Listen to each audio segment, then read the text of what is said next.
to the walls. These people were the highly in demand, highly illegal product. More specifically, their body parts were the product. It's so crazy though. In the black market, black people, we are the most expensive because our melanin. You know what I'm saying? That's what it's so crazy though. Some people would outsell their own people, would sell their own people just for some money, bro. That shit, that's some evil shit, bro. That's why I said the police knew what was going on because they be part of that shit, bro. It's really us against them. You know what I'm saying?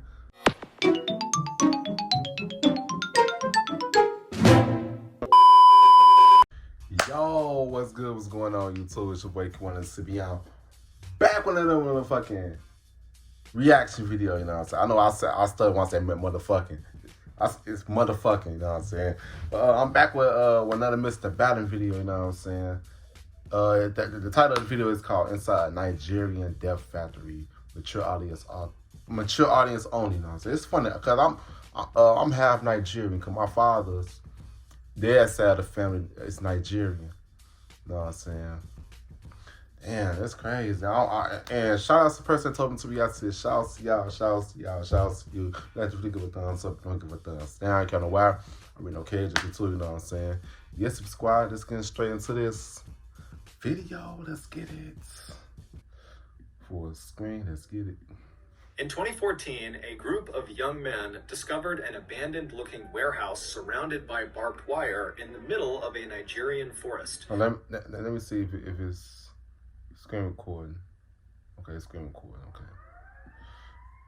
Today's story is about the absolute horror they found inside of that building. Today's episode is going to be extremely upsetting, extremely graphic. As such, viewer discretion is advised. But before we get into today's story, if you're a fan of the strange, dark, and mysterious delivered in story format, then you come to the right place because that's all we do, and we upload once or twice every week. So if that's of interest to you, please offer the like button a free session of acupuncture, but as soon as they're lying down, go ahead and administer a full body allergy test. Also, please subscribe to our channel and turn on all notifications so you don't miss any of our weekly uploads. All right, let's get into today's story. Let's get it.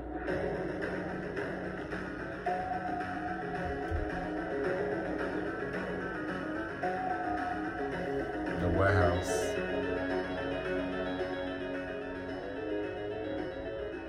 One descriptions if you In Nigeria, motorcycle taxi drivers are called Okadas, and in Ibadan, which is one of Nigeria's biggest cities, home to 3.5 million people, there are a lot of Okadas. However, despite their massive numbers, these Ibadan Okadas are actually a fairly tight-knit community made up primarily of young men. And so in early 2014, when 2 of these Okadas went missing, the community immediately found out about it and was really concerned. And when the police did not appear to be doing much to actually go out and find these 2 guys, the community of Okadas decided to launch a search of their own. Basically, as they went about their day, driving around the city, dropping fares off, all of these Okadas would be going down side streets and looking in back alleys and checking all over the city for their missing members. But despite their best efforts, they never could find them. Then, on March 22nd of that year, a 3rd Ibadan Okada vanished. He was a young man named Lanre Sadiku, and unlike the other 2 riders who went missing while they were at home, Lanre went missing while he was working. Lanre was part of a group of Okadas within the city who all kind of met up on the same city street, and that's where they stayed throughout the course of their day, trying to wave down fares as they came up. And so everyone in that meetup point all knew each other, and so they all knew Lanre. And on the day he went missing, they recalled seeing him driving away from this meetup point with 2 passengers they must have killed his bike. Now, typically, the rides these Okadas would offer to their passengers were very short. They're only driving them just around the city. And so it was very quickly noticed that Lanre had left and after several hours had still not come back yet. when it was noticed by the other Okadas, they began talking about it, and someone said, give him a call, make sure he's okay. And so they called his cell phone, and Lanre did not pick up, which was highly unusual, not just for Lanre, but amongst the other Okadas. They always have their phones on because they're looking for new customers, and customers could be calling them, and so their cell phone is a vital part of their work. And so his phone is off, they don't really know what to make of that, and then out of nowhere, Lanre actually calls this group of riders. However, he was calling them on his second cell phone. Lanre would keep a work phone and a personal phone, so he was calling them on his personal phone. And so when this other Okada answered the phone and heard Lanre's voice, he put the phone on speaker so the others who were concerned could hear what was going on. And what they heard was Lanre, totally hysterical, screaming into the phone that he needed help. He said that he and 8 other people he was with, who he didn't even know, had been kidnapped, and their kidnappers had brought them to this underground prison cell. They couldn't see anything, but they could hear people walking above them. Lanre also... So they put them like in refugee camps, some shit. What the fuck? Oh Lord, this was real.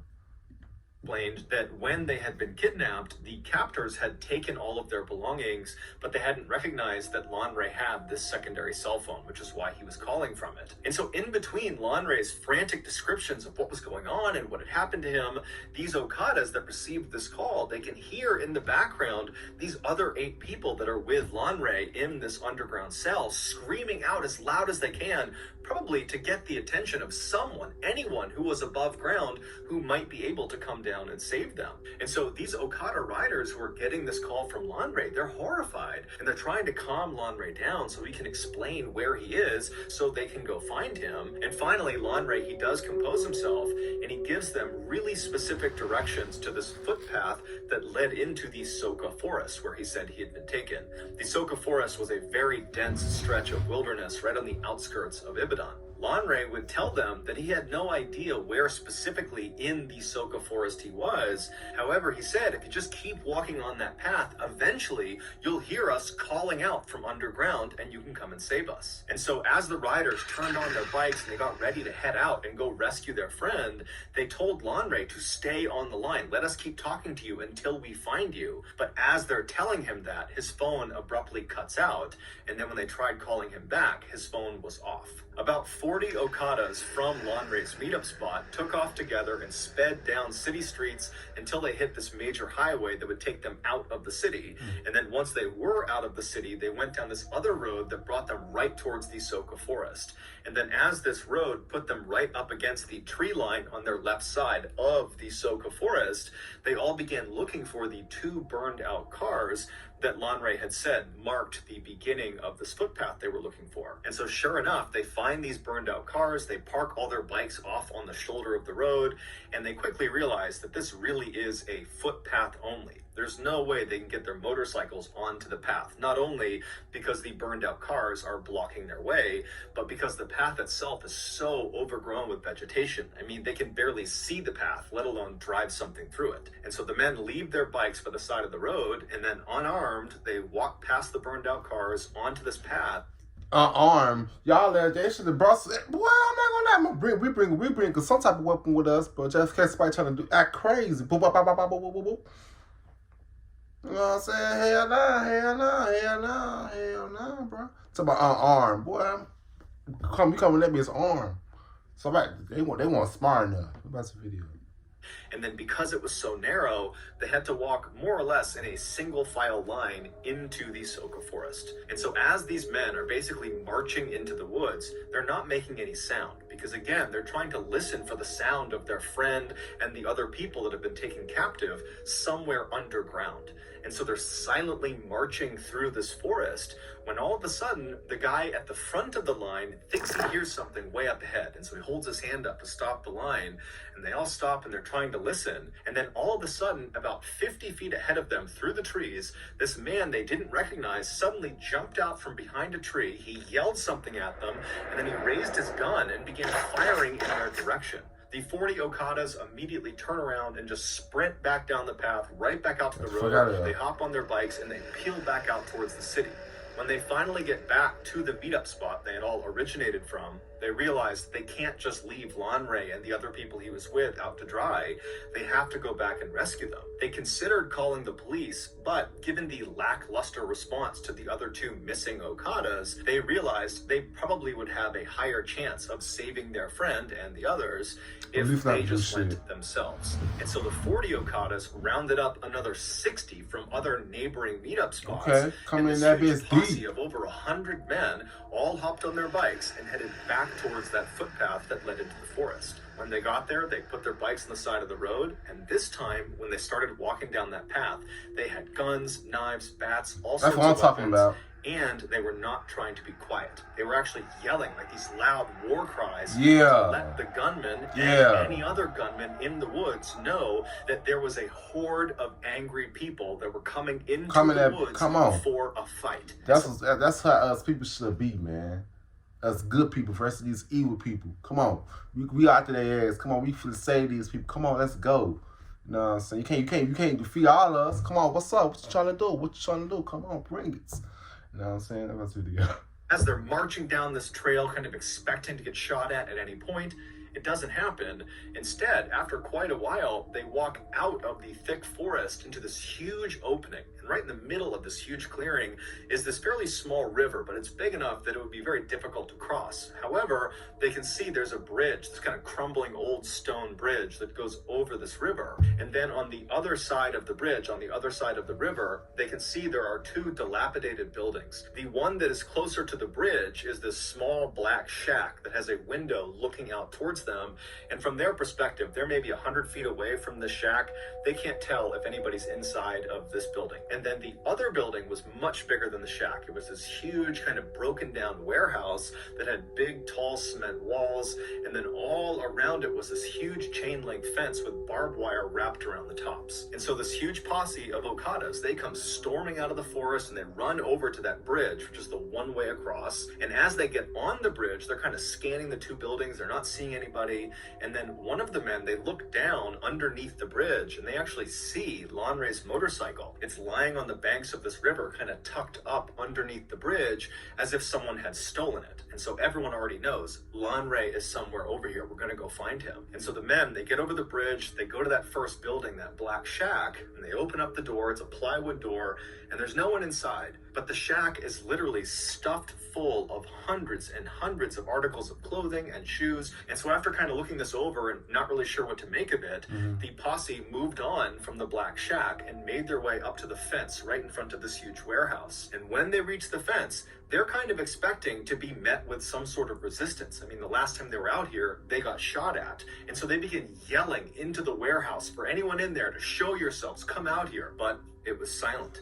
And so one of the Okadas that was part of the posse had brought along bolt cutters as a weapon to use as a club if he needed to. But as it happened, he began to use the bolt cutters for their actual purpose. And he bent down and actually cut a huge hole in this fence so they could go in and explore this warehouse. And so after a large percentage of this posse had gotten inside the fence line, they began walking around this huge warehouse to try to find an entrance inside. And so as they're walking, the windows that lead into this warehouse, they're too high up, so you can't actually see what's going on inside. It's silent. There's a pretty bad smell, but they don't really know what to make of this. They walk around the structure, and when they get to the very back, they find an entrance. All it is this big rusted piece of tin metal, like sheet metal, that's propped up against a gap in the walls of the warehouse. And so one of the Okadas grabs this piece of metal and he pushes it out of the way. And then as soon as he did that, a few other Okadas quickly stepped through the threshold into the warehouse, preparing themselves to have to fight potentially if there are gunmen or anybody else inside that might want to do them harm. But as soon as they see what is inside of this warehouse, they immediately lower their weapons and just stare in abject horror. Do you ever feel like you're being There was a lot of dead people. You are. The browser you're using is allowing your Must be a lot behavior of to dead people. exploit. According to the locals who lived actually in the forest relatively near where this warehouse was, they said there was actually another way to get to this particular area, to get to the warehouse. There was another path that was very rough, but it was big enough for one vehicle that came in from the other direction. Now, the locals said they didn't use this path at all. They didn't even know where it originated from. But they said for the last 10 years or more, they have seen one vehicle use this road all the time to get to the warehouse. And it was this black Jeep with black tinted out windows, and they said it would typically show up most nights of the week around 8 p.m. And they said it would just go down the road, it would make its way over to the warehouse area, and then around 9:30 p.m. they would hear or see the black Jeep leaving. Now, none of the locals knew who was driving this Jeep, although they knew it was a man. That was really all they knew. And they had no idea what this man did when he got over near the warehouse.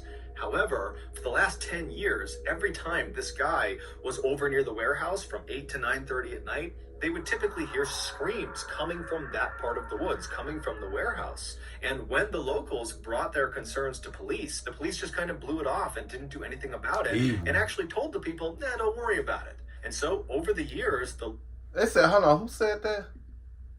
part of the woods coming from the warehouse. And when the locals brought their concerns to police, the police just kind of blew it off and didn't do. Of course the police. Of course the police. Cause they be part of that shit. They be part of it. They be part of it, bro. Police don't care about fucking nothing. That's why I say I never depend on the fucking police, cause they don't do shit about nothing. They cowards too, bro. If you hear the locals say some shit about this, screams and shit, you supposed to check that shit out. Don't be scared about it. Do something about it, bro. That's how we gotta do shit on our own. We gotta do shit on our own hands, bro. For real, bro. Cause they don't be really helping us for real, bro. A lot of them doing that shit for the check, bro. That's this video. Anything about it, and actually told the people, nah, don't worry about it. And so over the years, the locals had kind of just accepted that this man in his black Jeep and the screams coming from this warehouse were just a part of life.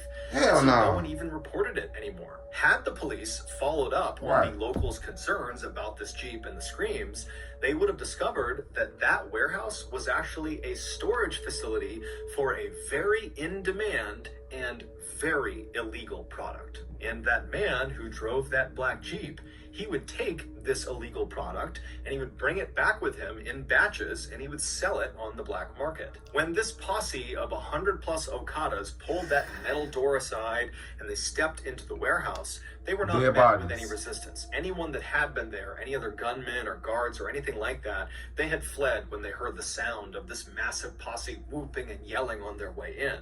And so as these Okadas are standing inside of the structure surveying what's in front of them, the first thing they noticed is right in the middle of the structure on the ground is this cement slab. It's about 4 feet by 4 feet, and one corner of this slab was elevated slightly by some rocks that had been placed under it, kind of propping it up, pitching it on an angle. And then just off of the side of the lowest point of the slab was this wooden bowl that had dark stains inside of it that was positioned in such a way that if you put water on the slab, the water would drain off of that corner directly into this bowl. Basically, it was there to catch any runoff from whatever was happening on this slab. Around this cement slab, all over the dirt floor, were bones, some with meat on them. And then beyond the bones and beyond the slab, all around the perimeter of the inside of this building were extremely malnourished, catatonic people chained up to the walls.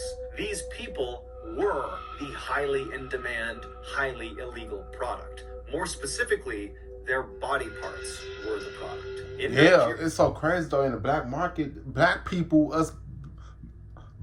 we are the most expensive because our melanin. You know what I'm saying? That's what it's so crazy though. Some people would outsell their own people, would sell their own people just for some money, bro. That shit, that's some evil shit, bro. That's why I said the police knew what was going on because they be part of that shit, bro. It's really us against them. You know what I'm saying? Let's watch the video.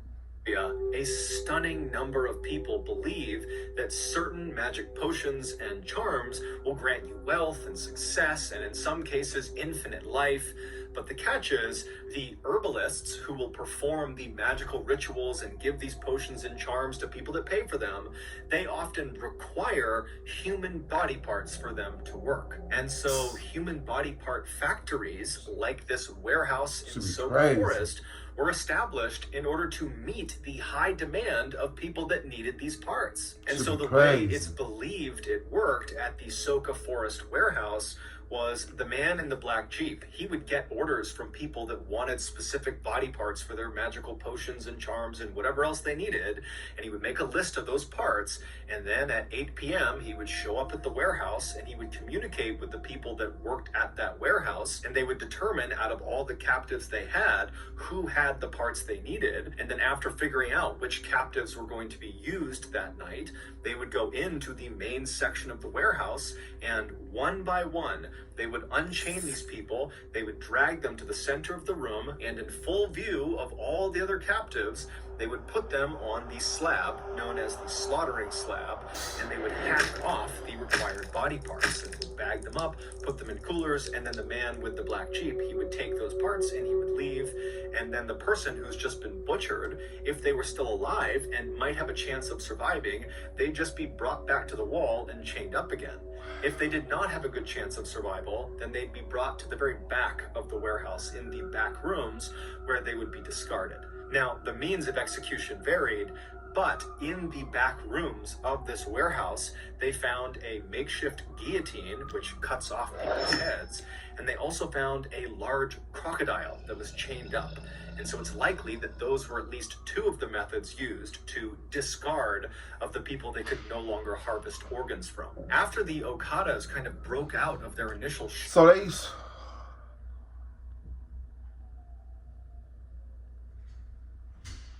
This shit is crazy. That's some crazy shit, bro. All because of some fucking money, bro. We work more than money, bro. Money don't... Oh, my God. Let's watch this video. Of what they were seeing inside of this warehouse, they went around and began freeing people that were still chained up to the walls. And in total, there were 23 people that were still barely alive, still inside of this warehouse, but none of them were Lanre Sadiku. And then after checking all of the dead bodies and body parts that were inside of the warehouse, and then also right outside, where there were a number of shallow mass graves, they couldn't find Lanre amongst them either. And so this huge posse began looking all over the property for an entrance to this underground prison that Lanre had described being in. But they couldn't find it, and so eventually this posse made their way back over to the survivors who were being tended to by locals that had come over, and they asked the survivors, are you aware of any underground prison cells somewhere around here where other people were being held? But the survivors either didn't know or just were unable to speak anymore. And so later that day, when the police did come out, because word got out about this huge find out in this forest, the posse went to the police and begged them to please begin digging up this entire property. We need to find the entrance to this underground prison cell. Lanre and 8 others, and who knows how many others beyond them, are trapped underground in these cells. What if Lanre is probably one of the people that's doing this? Well, if he one of these people to do that's doing this, he is crazy. That's some foul, crazy shit. If he one of these people, cause y'all know every time when Mr. BALLEN do these videos, I'll be a fucking plot twist. It's crazy. And we gotta get to them.